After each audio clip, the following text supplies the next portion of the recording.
өнөөдөр Сонгон найрхан дүүргийн 36 дугаар 26 дугаар 4 дугаар хорооны нутаг дэвсгэрийг дамжсан их нарангийн зам дээр зам засвар шинжилтийн ажил өнгөрсөн жилээс эхэлсэн. За автозамын зорчих хэсэг бол өнгөрсөн жил гучлалтаа хийгээд ингээд зам зорчих хөдөлгөөн нэгдсэн. Гэтэл нөгөө явган хүний замын зорчих хэсэг одоо болтол нэгдээгүй. Ажил нь хийгдэж дуусаагүй байгаа. За үүнтэй холбоотой бид нар бас нийслэлийн автозамын хөгжлийн газрын одоо захиалгаар хийж байгаа ажил.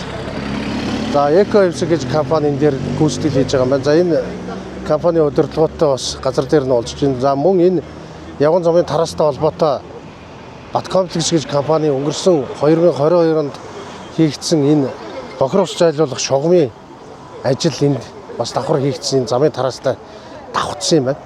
За энэ дээр усуугаас одоо шаардлага тавиад хүлээж аваагүй. Одоо өнөөдөр хүртэл 2022 оноос хойш 25 оны хүртэл хүлээгдэж аваагүй. Энэ асуудлыг бид нар газар дээр нь усуугийн удирдах газар за гүйцэтгэгч компаниуд дүүргийн одоо холбогдох хэлц албадуудаас хүмүүс нь байж газар дээр нь шийдлийг гаргаж байна. За бидний өнөөдөр өгж байгаа үүрэг даалгавар бол Eco-Evs компаниг 9 сарын 1-ний хичээл эхлэхээс өмнө энэ хүүг зорчдыг энэ явган замуудыг хучлалтаа авч дуусгах ийм үүргийг өгж байна.